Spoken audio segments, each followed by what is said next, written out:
Everyone, आज हम class 10th का चैप्टर नंबर 8 देखेंगे जिसमें हम प्रश्नावली 8.3 को सॉल्व करने वाले हैं। इससे पहले हम प्रश्नावली 8.1, 8.2 तथा 8.3 के बाकी 3 क्वेश्चन भी सॉल्व कर चुके हैं। साथ ही हमने तालिका बनाने का बहुत ही सिंपल तरीका देखा है।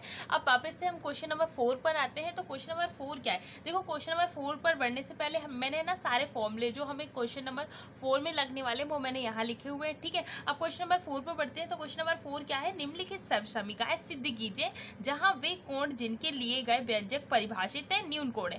हमें व्यंजक दिए हैं, हमें उनको जो सर्व समीकरण दी गई है उनको क्या करना है? सिद्ध करना है। जैसे कि एक सर्व समीकरण दी गई है कि कॉसेक थीटा में से अगर कॉट थीटा को माइनस करते हैं और उसका स्क्वायर करते हैं तो क्या आता है? वो 1 माइनस कॉस थीटा अपॉन में 1 प्लस कॉस थीटा आता है। ठीक है, हम इसको सर्व समीकरण को सिद्ध करेंगे। सर्व समीकरण को सिद्ध करने के लिए हम क्या करेंगे? सबसे पहले मान लेते हैं, देखो ये लेफ्ट साइड है और ये राइट साइड है, तो हम लेफ्ट हैंड साइड ले लेते हैं। ठीक है, लेफ्ट हैंड साइड लेने पर तो लेफ्ट हैंड साइड लेने पर लिख लेते हैं। अब लेफ्ट हैंड साइड क्या है? हमारा लेफ्ट हैंड साइड है cosec theta minus cot theta. अब इसका स्क्वायर है इसलिए इसका स्क्वायर लगा देंगे। ठीक है, अब हम पहले ही पढ़ चुके हैं कि जो कॉसेक थीटा है वो किसका उल्टा होता है? कॉसेक थीटा जो है वो हमारा किसका उल्टा होता है? तो कॉसेक जो है वो 1 अपॉन साइन का उल्टा होता है। तो कॉसेक को मैं क्या लिख सकती हूँ? कॉसेक को मैं 1 अपॉन साइन लिख सकती हूँ। बिल्कुल ठीक है। अब हमें कॉट पता है, तो कॉट देखो टैन क्या होता है? साइन अपॉन कॉस होता है ना, और कॉट जो होता है वो टैन का उल्टा होता है। वैसे ही अगर हम साइन अपॉन कॉस को उल्टा करें यानी कि कॉस अपॉन साइन कर देंगे तो हमें कॉट मिल जाएगा। तो हम इसको क्या कर सकते हैं? इसको हम कॉस अपॉन साइन कर सकते हैं। ठीक है, बीच में माइनस का साइन है तो माइनस लगा देंगे, इसका स्क्वायर है इसलिए इसका स्क्वायर कर देंगे। आपको यहाँ तक समझ में आया होगा। अब क्या करेंगे? देखो साइन और साइन है माइनस में है, एलसीएम में अब क्या लेंगे? इन दोनों का एलसीएम ले लेंगे। साइन और साइन का एलसीएम लेंगे तो क्या आएगा? साइन और साइन का अगर एलसीएम लेते हैं तो साइन आ जाएगा। ठीक है, बिल्कुल सही बात है। अब साइन के टेबल में साइन कितने टाइम में आएगा? 1 टाइम में। 1 का 1 1 से 1 हो जाएगा। साइन के टेबल में साइन कितने टाइम में आएगा? 1 टाइम में। 1 का कॉस में मल्टीप्लाई कर देंगे, कॉस हो जाएगा। इस पूरे का स्क्वायर है तो स्क्वायर कर दिया। यहाँ तक तो आपको समझ में आ गया।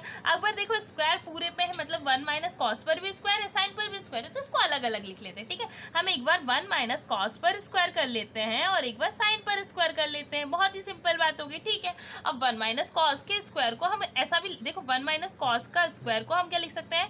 1 माइनस कॉस स्क्वायर का मतलब होता है 2 टाइम मल्टीप्लाई, मतलब 1 माइनस कॉस और 1 माइनस कॉस हम 2 बार लिख सकते हैं। बहुत ही सिंपल बात है। हाँ, लिख सकते हैं बहुत।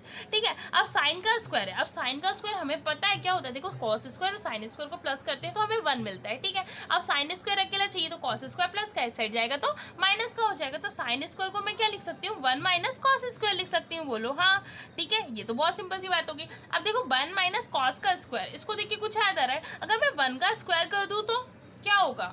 अगर 1 का स्क्वायर माइनस कॉस का स्क्वायर है तो इसको देखिए कुछ याद आना चाहिए। अब बोलोगे क्या याद आना चाहिए? तो अगर 1 माइनस कॉस का स्क्वायर अगर हम देखें तो हमें पता है कि अगर ए का स्क्वायर माइनस बी का स्क्वायर कहीं होता है तो क्या होता है? ए का स्क्वायर माइनस बी का स्क्वायर होता है तो क्या होता है? एक बार ए प्लस बी ले लेते हैं और एक बार ए माइनस बी ले लेते हैं। तो कुछ कुछ ये ऐसा दिख रहा है क्या? देखो 1 ए की जगह हमारा 1 का स्क्वायर है माइनस कॉस का स्क्वायर है। इसको हम क्या ले सकते हैं? एक बार 1 प्लस कॉस ले सकते हैं और एक बार 1 माइनस कॉस ले सकते हैं। समझ में आ रही बात?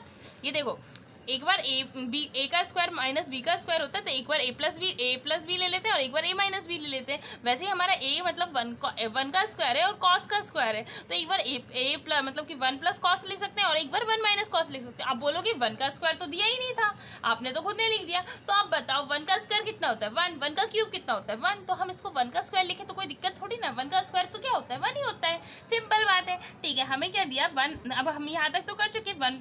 हमने 1 माइनस कॉस के स्क्वायर को इसको 2 टाइम लिख दिया क्योंकि स्क्वायर का मतलब क्या होता है? 2 टाइम मल्टीप्लाई। और इसको हमने खोल दिया, एक बार 1 प्लस क्या होता है? 1 प्लस कॉस और एक बार 1 माइनस कॉस। बोलो हाँ। ठीक है, अब देखोगे यहाँ पर भी देखो 1 माइनस कॉस है, यहाँ पर भी 1 माइनस कॉस है। 1 माइनस कॉस से 1 माइनस कॉस क्या हो जाएगा? कट जाएगा। तो यहाँ क्या बच जाएगा? यहाँ बचेगा 1 माइनस कॉस और नीचे बन जाएगा 1 प्लस कॉस। और ये ध्यान से देखो तो ये हमारा क्या था? राइट साइड था।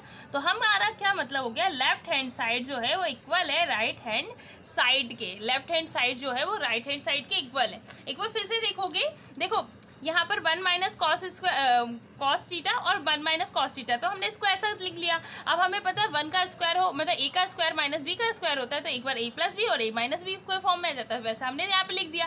ठीक है, अब ऊपर ध्यान से देखा तो 1 माइनस कॉस यहाँ पर भी था, 1 माइनस कॉस यहाँ से भी था, तो 1 माइनस कॉस से 1 माइनस कॉस कैंसिल हो गया।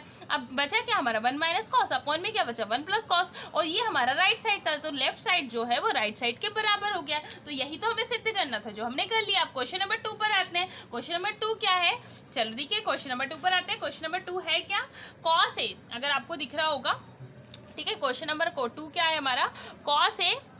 ठीक है, कॉस ए अपॉन में 1 प्लस साइन ए प्लस 1 प्लस साइन ए अपॉन में कॉस ए। इसको हमको किसको बताना है, इसको हमें बताना है किसके 2 sec के बराबर बताना है। ये क्वेश्चन नंबर 2 है। अब इसको सॉल्व कैसे करेंगे, इसको भी हम क्या करते हैं लेफ्ट साइड और राइट साइड से मान लेते हैं। तो लेफ्ट हैंड साइड ले लेते हैं, क्या ले लेते हैं, लेफ्ट हैंड साइड लेते हैं। अब हमारी लेफ्ट हैंड साइड है क्या, हमारी लेफ्ट साइड है